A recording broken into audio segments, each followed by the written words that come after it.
നിലമ്പൂരിൽ UDF നേതൃയോഗം അല്പസമയത്തിനകം ചേരും. KPCC പ്രസിഡന്റ് സണ്ണി ജോസഫ്, പ്രതിപക്ഷ നേതാവ് VD സതീശൻ, PK കുഞ്ഞാലിക്കുട്ടി എന്നിവർ യോഗത്തിൽ പങ്കെടുക്കും. PV അൻവറിനെ അനുനയിപ്പിക്കാനുള്ള നീക്കങ്ങളൊക്കെ യോഗത്തിൽ ചർച്ചയാകും. ഇംതിയാസ് കരീമാണ് നമുക്കിപ്പം വിവരങ്ങളുമായി ചേരുന്നത്. ഇംതിയാസ്, തിരക്കിട്ട ചർച്ചകൾ, കൂടിയാലോചനകളൊക്കെ നിലമ്പൂരിൽ നടക്കുന്നുണ്ട്. PV അൻവർ മുന്നോട്ട് വെക്കുന്ന ഈ വിലപേശൽ 2 ദിവസം ഒരു സമയപരിധിയൊക്കെ കൊടുക്കുകയാണ് UDFന്. അങ്ങനെ സമയപരിധിയൊക്കെ ഉപാധികളില്ലാതെ പിന്തുണയെന്നാണ് നമ്മൾ ആദ്യം കേട്ടിരുന്നത്. പക്ഷേ പിന്നീട് പാലക്കാട് അത് കണ്ടെങ്കിലും ചേലക്കരയിൽ അത് കണ്ടില്ല. അങ്ങനെ പലതരത്തിൽ PV അൻവർ പറഞ്ഞ നിലപാടിൽ നിന്ന് പിന്നോട്ട് പോകുന്നത് നമ്മുടെ മുന്നിൽ തന്നെയുണ്ട്, അധികകാലം പഴക്കമില്ലാതെ. ഇന്നത്തെ ഈ കൂടിയാലോചനയിലും ഈ ചർച്ചകൾക്ക് ശേഷം PV അൻവറിനെ, തൃണമൂലിനെ, കേരള ഘടകത്തെ UDFിലേക്ക് എടുക്കാനുള്ള ഒരു തീരുമാനം, ഒരു പ്രഖ്യാപനം ഉണ്ടാകുമോ ഇംതിയാസ്?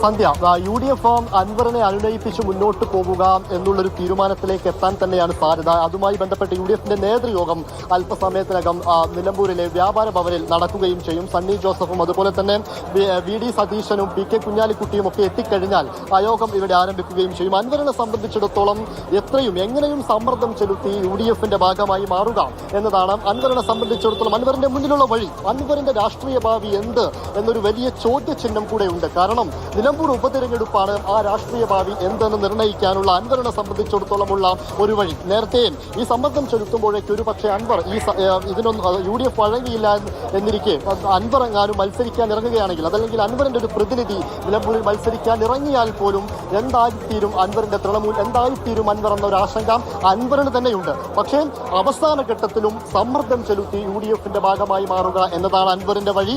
അത് ഒരു ഘട്ടത്തിൽ പോലും UDF ഒരു വെല്ലുവിളിയാവരുത് എന്ന ഒരു സതുദ്ദേശം, വെല്ലുവിളിയാവരുത് എന്നൊരാവശ്യം UDFിനെ സംബന്ധിച്ച് അങ്ങനെ തന്നെ നിലനിൽക്കുന്നുമുണ്ട്.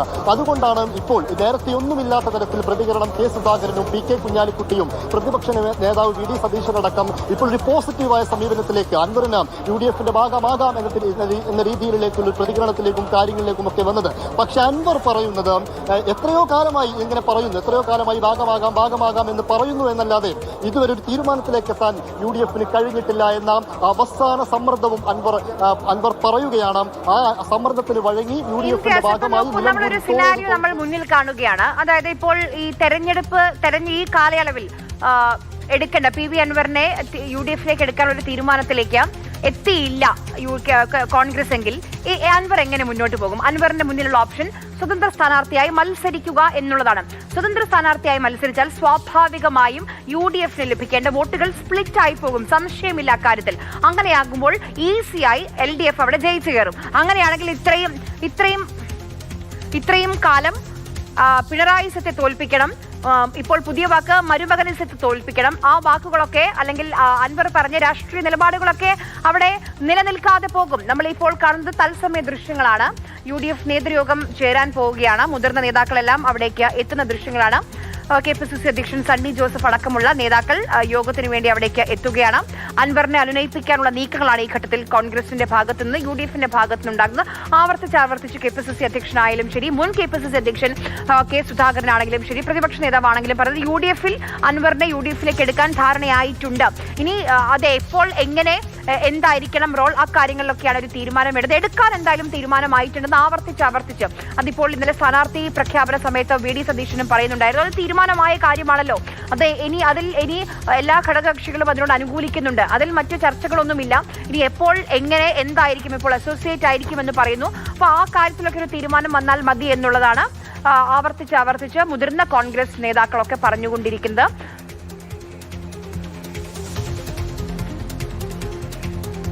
ഇംതിയാസ്, ഞാൻ ചോദിച്ചത് PV അൻവറിന് മുന്നിലുള്ള ഓപ്ഷൻസ് എന്താണ്? ഇപ്പൊ UDFിലേക്ക് എടുത്തില്ലെങ്കിൽ സ്വതന്ത്ര സ്ഥാനാർത്ഥിയായി മത്സരിക്കുക, അത് ഈ PV അൻവറിന്റെ രാഷ്ട്രീയ ഭാവിയുടെ അന്ത്യമായിരിക്കും. തീർച്ചയായിട്ടും അതാണ് അൻവർ അവസാന വട്ടവും ഇങ്ങനെ ഒരു സമ്മർദ്ദത്തിലേക്ക് എത്തുമ്പോൾ, അതായത് ഞാൻ മത്സരിക്കും, അതല്ലെങ്കിൽ തൃണമൂലിന്റെ ഒരു സ്ഥാനാർത്ഥി മത്സരിക്കുമെന്ന് പറയുമ്പോഴും അൻവറിന്റെ രാഷ്ട്രീയ ഭാവി എന്താണ് എന്ന് നിർണ്ണയിക്കുന്ന ആ ഒരു ഘട്ടം കൂടിയാണ് നിലമ്പൂർ ഉപതെരഞ്ഞെടുപ്പെന്ന് നമുക്ക് നിസ്സംശയം പറയാൻ കഴിയും. കാരണം അൻവർ അൻവർ തന്നെ ഇറങ്ങി മത്സരിക്കുകയാണെങ്കിൽ പോലും നിലമ്പൂരിൽ അൻവറിന് മുന്നോട്ട് പോകാൻ കഴിയുമോ എന്നൊരു ചോദ്യം ബാക്കിയാവുന്നുണ്ട്. കാരണം അത്രയും പ്രധാനപ്പെട്ട, അതല്ലെങ്കിൽ അത്രയും പ്രാധാന്യമുള്ള അത്രയും പ്രാധാന്യത്തോടു കൂടിയാണ് അൻവർ ഈ തിരഞ്ഞെടുപ്പിനെ കാണുന്നത് എന്ന കാര്യത്തിൽ ഒരു സംശയവുമില്ല. അതുകൊണ്ടാണ് അൻവർ ഇടയ്ക്കിടയ്ക്ക് ഇങ്ങനെ UDF-നെ പ്രകോപിപ്പിക്കുന്ന രീതിയിലേക്കൊക്കെ കാര്യങ്ങൾ പോകുന്നത്. ഇനി അൻവർ ഉദ്ദേശിക്കുന്നത് നേരത്തെ തന്നെ പറഞ്ഞു, ലീഗും അതുപോലെ തന്നെ കോൺഗ്രസിന്റെ സമുന്നതരായ നേതാക്കളുമൊക്കെ അൻവർ UDF-ന്റെ ഭാഗമാണ് എന്ന് പറയുമ്പോഴും അൻവർ ഉയർത്തുന്നത് അങ്ങനെ വെറുതെ ഭാഗമാവുക എന്നതല്ല. എന്താണ് കൃത്യമായ റോൾ എന്താണ് UDF-നകത്ത് എന്ന് അറിയണം. അതാണ് അൻവർ കൃത്യമായി ഭാഗമാകണമെന്ന് പറയുമ്പോഴും ഇന്നലെ സ്ഥാനാർത്ഥി പ്രഖ്യാപനം ഉണ്ടായപ്പോൾ ആര്യാടൻ ചൗക്കത്തിനെ കുറിച്ചൊക്കെ അൻവർ പറഞ്ഞ കാര്യങ്ങളൊക്കെ എല്ലാവരും കേട്ടതാണ്. ഇന്ന് കോൺഗ്രസ് നേതാക്കൾ അൻവറിനെ കാണാൻ പോയപ്പോഴും അൻവറുമായി അടുപ്പമുള്ള ചില കോൺഗ്രസ് നേതാക്കളാണ് അദ്ദേഹത്തെ കാണാൻ പോയതുമൊക്കെ. ഇപ്പോൾ ഇങ്ങനെ ഒരു യോഗം നടക്കുമ്പോൾ ഇതിൽ ഭിന്നാഭിപ്രായം ഉണ്ടാകാനുള്ള സാധ്യതയുണ്ടല്ലോ. അൻവറിനെ ഇങ്ങനെ കൂടെ കൂട്ടണമോ അതോ അൻവറിനെ തഴയണമോ എന്ന രീതിയിലൊക്കെ ആയിരിക്കുമല്ലോ ഇവിടെ ചർച്ച നടക്കുന്നതും. ആ രീതിയിലേക്ക് ചർച്ചകൾ പോകുമെന്ന് ഇപ്പോൾ പറയാൻ കഴിയില്ല സന്ധ്യ. കാരണം നേരത്തെ തന്നെ ഇന്ന് തന്നെ PK കുഞ്ഞാലിക്കുട്ടി അടക്കമുള്ള ലീഗ് നേതാക്കളെ അൻവർ കാണുന്നു. നേരത്തെ തന്നെ ലീഗ് അൻവറിനോട് പൂർണ്ണ സഹകരണം നേരത്തെ തന്നെ ലീഗ് പറഞ്ഞതാണ്. ലീഗ് സംഘടിപ്പിച്ച വേദികളിൽ അൻവർ പങ്കെടുത്തതാണ്. ആ രീതിയിലൊക്കെ ലീഗുമായി നേരത്തെ തന്നെ അൻവറിന് സഹകരണമുണ്ട്. അതുകൊണ്ട് PK കുഞ്ഞാലിക്കുട്ടി അടക്കമുള്ള ഇപ്പോൾ PK കുഞ്ഞാലിക്കുട്ടി യോഗത്തിന് വേണ്ടി എത്തുന്നതിന്റെ ദൃശ്യങ്ങളാണ് നമ്മളിപ്പോൾ കാണുന്നത്. അദ്ദേഹവും യോഗത്തിന് എത്തുകയാണ്. അതുകൊണ്ട് ഈ PK കുഞ്ഞാലിക്കുട്ടി അടക്കമുള്ള നേതാക്കളെ ഇരുത്തിക്കൊണ്ടൊരു ചർച്ച നടത്തുമ്പോൾ അൻവറിനോട് ഏത് വിധേനയും സഹകരിച്ചു പോയാൽ നിലമ്പൂരിൽ അത് UDF-ന് വലിയ രീതിയിൽ ഗുണം ചെയ്യും എന്നൊരു നിലപാടാണ് നേരത്തെ തന്നെ ലീഗ്, അതായത് അൻവർ CPM വിട്ട് പുറത്തു പോരുന്ന സമയത്ത് പോലും ലീഗ് അങ്ങനെ ഒരു നിലപാട് നേരത്തെ തന്നെ വ്യക്തമാക്കിയതാണ്. അൻവറുമായി സഹകരിച്ചു പോയാൽ നിലമ്പൂരിൽ അത് എന്തുകൊണ്ടും അത് UDF-ന് ഗുണമാകുമെന്ന രീതിയിലായിരുന്നു നേരത്തെ തന്നെ പറഞ്ഞത്.